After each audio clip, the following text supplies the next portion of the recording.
Well, folks, I came fully ready to preach on spiritual warfare and combat and the discipline in the military and all these things that Paul talks about in Ephesians.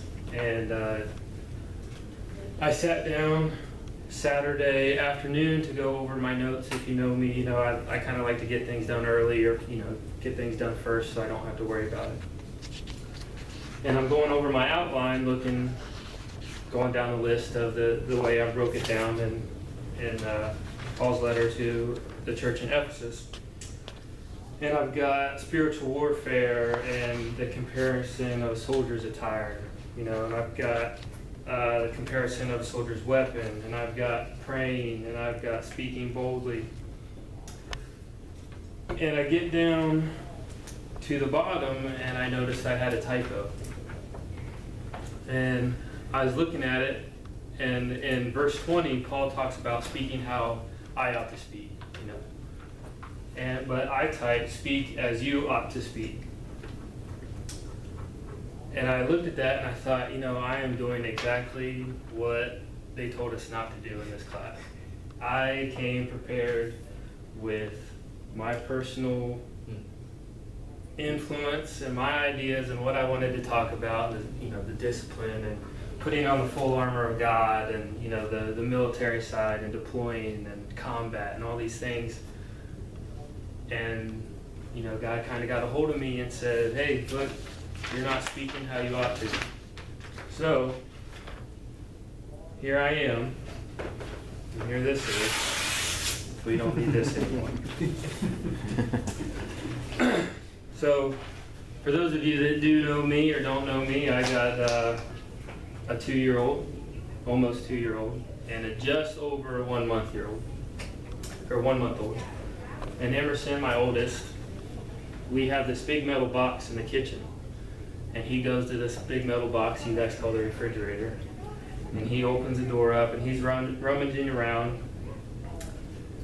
And he's reaching for whatever he can get his hands on. And luckily he's not quite tall enough yet, but he's getting there. And he's pulling at things and rummaging around, and I'll catch him and I'll run over and I'll say, hey, buddy, you can't be doing this. And I'll take his hand off and I'll carry him away, and I'll put him, I'll say, buddy, you can't be doing this. What do you want? I'll get you exactly what you need. Whatever it is you need. I see you're hungry now. I'll get you what you need. Just give me a second. Don't make a mess of the kitchen. Don't make a mess in the living room. Don't make a mess on you. I got it. So, do you think he heard any of that? Absolutely not. Because as soon as I put him down, he was already passed me back to the refrigerator. So, naturally, I go back and I say, hey, pick him up. Go back over to the living room. I set him down. I'm like, hey, man, I'll get you what you need. I promise. I know you're hungry. I see that you're hungry.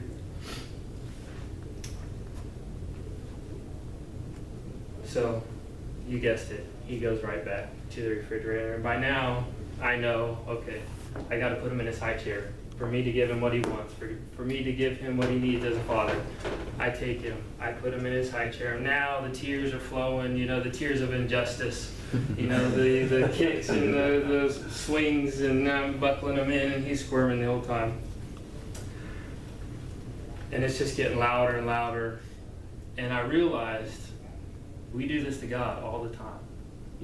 When it comes to prayer, when it comes for Him to putting us in a place to give us exactly what we've asked for, or for Him to give us exactly what we need as our Father, if we don't get it right away, we're kicking and we're screaming, and we've got the tears of injustice flowing.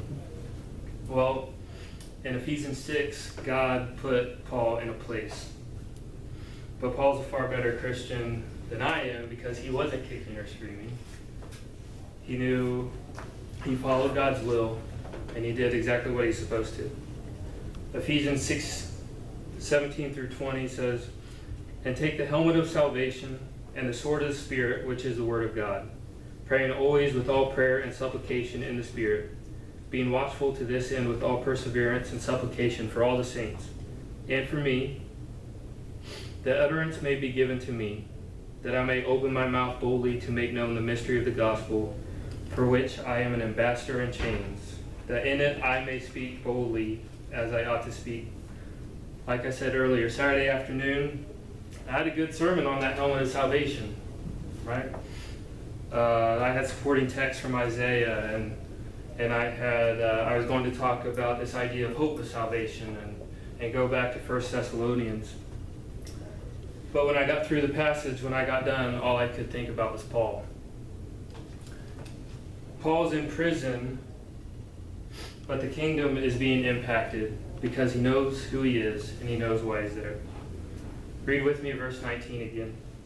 And for me, that utterance may be given to me, that I may open my mouth boldly to make known the mystery of the gospel, for which I am an ambassador in chains, that in it I may speak boldly as I ought to speak. Paul isn't praying, get this soldier off me, or Paul's not praying, get me out of here. Paul's not praying, let the gate be open. He's praying, let my mouth be open. He isn't praying that God would use his power to change his situation. He's praying for the power to change yours. It's not what's in it for me, it's what's in it for the kingdom. So what do you pray for? Who do you pray for? When do you pray? I wanted to know, so I did some research. More than half of Americans said they pray every day. That's good. According to Pew Research, 23% they pray weekly or monthly, and 21% said they seldom or ever pray. Even among those who are religiously unaffiliated, 21% said they pray daily. That's good, even the unchurched. Women are more likely to pray than we are. I think we knew that, 65% of women. Older people, 60%, are more likely to pray than younger adults. The things people pray for, these are good. Health, safety, jobs, success.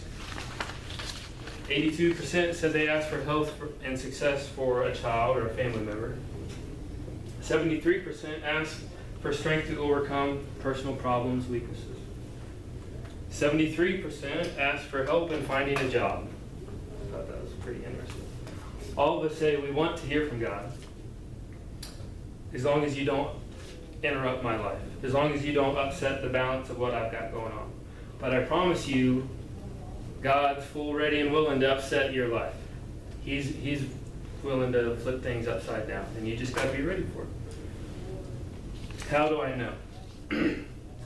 6 weeks ago, I'm sitting in a class, not much different than this, and I had a discussion about feeling like I was being called to a seminary in North Carolina with a friend of mine. And he asked me, how's it going? I said, well, honestly, it's not going. I don't know what to do. I want to be obedient. I just don't know, am I supposed to go or stay? My wife needs a job for us to go.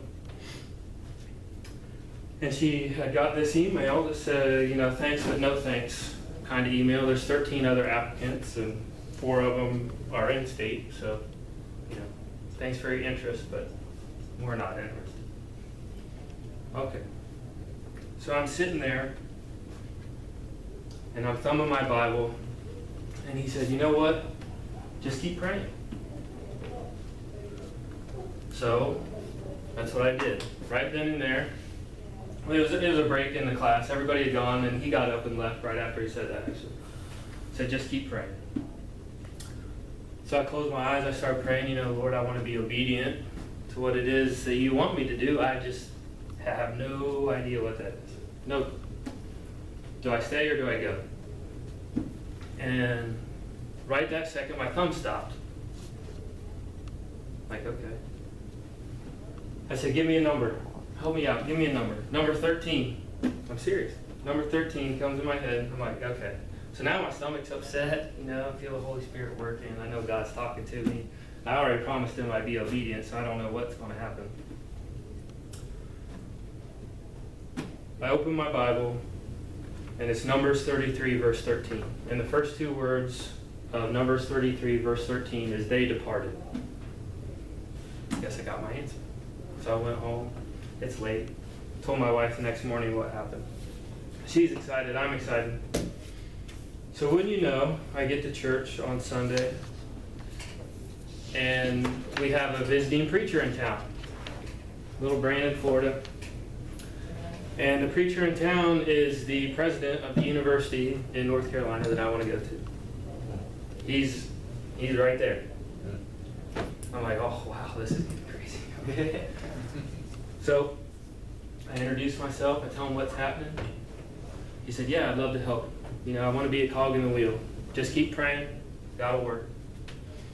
He said, what's your wife do? I said, she's a cardiopulmonary specialist for open heart surgery. Most of the time people don't understand what that is. He knew exactly what it was right away and said, my best friend is a cardiologist. Well, when you know, 3 days later, she gets another email from the thanks but no thanks lady saying, hey, guess what? The head of cardiology just hand-walked your resume over to my desk. Now, this man's never met me or her a day in his life. And it's not like you're working on a car, it's heart surgery. So he's putting his professional neck out there for somebody he doesn't. They do a phone interview, goes well. They do a Skype interview, goes well. Say, hey, you're one of the finalists. We need you to come up here. Well, by now, I got a 2-week-old. I don't know if you've got kids, but flying to North Carolina from Florida with a 2-week-old and a less than 2-year-old is not the most fun you're ever going to have. So we tried every which way to figure it out, where just for her to go somehow, go in early, fly home late, however it's going to work. Nothing we did worked. Nothing.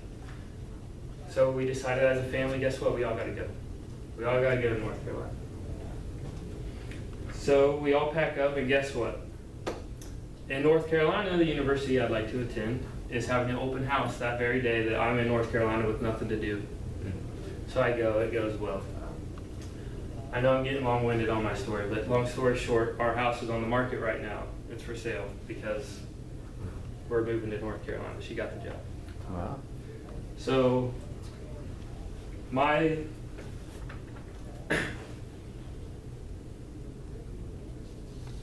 it's not what's in it for me, it's what's in it for the kingdom. Paul understood that. I struggle to understand that. I see it a little more every day. I ask that you stop praying what God used his power to change your circumstance. Instead, I ask that you pray that God gives you the power to change somebody else's. That's what I want you to get out of this. I want you to understand that you may not think you can change somebody's life, but God can. And that person I had that conversation with, he should be in this room right now, is actually Jose. If you don't think Jose meant to change my life, I don't know how God was working in him, but he sure did. I mean, he's uprooting my family to North Carolina, leaving my support system, leaving the people I know, the family I know, to take 2 babies and a wife to North Carolina.